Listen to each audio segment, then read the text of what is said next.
नमस्कार मंडळी, आपण पारू मालिका 12 जुलैच्या भागामध्ये काय झालं ते पाहणार आहोत.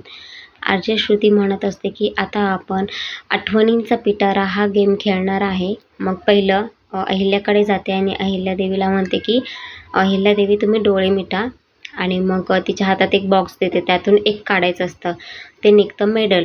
आणि मग मेडल निघाल्यानंतर मग आठवणी सांगा असं म्हणत असते. तर मग अहिल्या आठवण सांगते की आदित्य पहिलीला होता आणि त्याच्या शाळेमध्ये रनिंगची कॉम्पिटिशन होती आणि काही कारणामुळे किंवा मीटिंगमुळे मला जाता नाही आलं, फक्त श्रीकांतच गेला. आणि हे कळल्यानंतर आदित्य त्या रेसला जाण्यासाठीच नाही म्हटला आणि मग तिथे रुसून बसला. मी खूप समजवण्याचा प्रयत्न केला पण मला आदित्य काही ऐकलं नाही. तू येच म्हणून असा बसला होता. आणि मग मी एकदम लास्ट मुमेंटला गेले तर आदित्य पायामध्ये मान घालून रडत बसला होता आणि मला पाहिल्यानंतर तो एकदम धावत पळत माझ्याकडे आला मिठी मारण्यासाठी आणि त्याला ठेच लागली आणि पडला आणि खूप जास्त लागलं होतं. आणि मग शेवटी रेस सुरू झाली आणि आदित्यही रेससाठी गेला, पळाला आणि खूप पळाला, म्हणजे तो जीवाच्या आकांताने पळाला आणि रेसमध्ये पहिला आला. आणि त्यानंतर त्याला हे मिळालेलं मेडल. आणि मेडल मिळाल्यानंतर तो एवढ्या घाईने माझ्याकडे पळत आला आणि मी खूप जोरात त्याला मिठी मारली. ही त्याची आठवण आहे. आरजे श्रुती आदित्यकडे जाते आणि त्याला एक उचल म्हणते, तर तो उचलतो बांगडी आणि तो म्हणतो ही प्रीतमलाच माहीत होती माझ्याकडे ही बांगडी आहे. आणि ही बांगडी ज्यावेळेस प्रीतमने असा मित्रांसोबत भांडणं केले होते त्या टायमिंगला आईने प्रीतमले होते आणि तीच बांगडी तिच्याही हाताला लागली होती. ज्यावेळेस दुसऱ्याला मारलं त्यावेळेस तिलाही खूप जास्त त्रास झालेला होता. आणि म्हणूनच ही आठवण करून देण्यासाठी की आपण काही केल्यामुळे आईला त्रास होईल म्हणूनच ही बांगडी मी माझ्या कपाटामध्ये ठेवली होती. पण रॅपिड फायर सुरू करूया. तर पहिला प्रश्न आदित्यला विचारते की आईचा आवडता कलर कुठला, तर तो म्हणतो की निळा. मग अहिल्या म्हणते हो बरोबर आहे.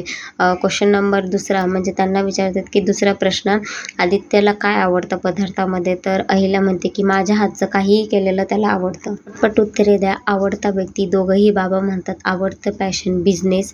आवडतं ठिकाण, दोघंही काश्मीर म्हणतात. अरे वा, तुम्ही किती छान उत्तरं देताय. ते आता एका शब्दात उत्तर द्यायचं. आई तुझ्यासाठी कोण आहे, तो म्हणतो श्वास.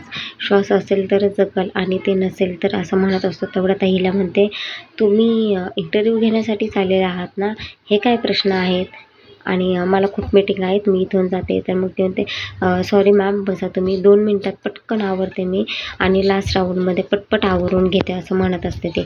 आणि मग शेवटी अहिल्या खाली बसते श्रीकांतकडे बघून. काय करायचं आहे, व्हर्च्युअल फोन, जो की सांगायचं नाही आहे पण करायचं आहे. जी काही मनामध्ये रिग्रेट आहे ती बोलून दाखवायची आहे. आदित्य लावतो फोन आणि हॅलो, कशी आहेस हा तर प्रश्नच नाही आहे.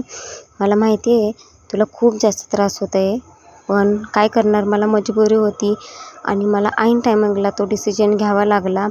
दुसरी चूक म्हणजे मी तुला सांगितलं नाही, कारण या भीतीने की तुला कसं वाटेल किंवा तू कशी रिॲक्ट होशील, यामुळेच ती गोष्ट मी तुला सांगू शकलो नाही. आणि मी प्रत्येक वेळी तुला त्या गोष्टीसाठी खोटं बोलत आलो, त्याच्यासाठी खरंच सॉरी म्हणून म्हणत असतो. तर शिकवलं आहेस ना की जर गरज लागली तर स्वतःच्या मनाचाही डिसिजन घ्यायचा. आणि त्या टायमिंगला मला तो डिसिजन घ्यावा लागला मजबुरीने आणि मी तो घेतला आणि तो तुला आवडला नाही आहे. याच्यासाठी आई नाही म्हणत, तो खरंच सॉरी असं म्हणत असतो आणि फोन ठेवून देतो. आणि तेवढ्यात अहिल्याला मग असं रडायला आल्यासारखं होतं. मग अहिल्या तिथून निघून जाते आणि मग आरजे श्रुती म्हणते फोन कोणाला लावला होता. मग अहिल्या बोलते की त्याने फोन मला लावला होता. आणि ती वरती जात असते. तेवढ्यात इथून आदित्य गाणं म्हणतो आणि पुढचे जे लिरिक्स आहेत ते अहिल्या म्हणते आणि आदित्यला असा हात करते. आदित्य पळत जातो आणि तिच्या पायाशी म्हणतो आई खरंच सॉरी म्हणून. आणि इकडून प्रीतमही जातो आणि त्यांचं नातं पहिल्यासारखं झालेलं असतं. इकडं हे बघून दिशाला खूप जास्त जलस फील होतं. मग ती जाते डॅमीकडे आणि डॅमीला म्हणते तू इथे कचरा साफ करत बस, मध्ये झाला अहिल्यादेवीचा आणि सगळं सुरळीत झालेलं आहे, तू कर इथे साफ. ती म्हणते ठीक आहे, होऊ देत ना, मलाही माझीही कधीतरी वेळ येईल.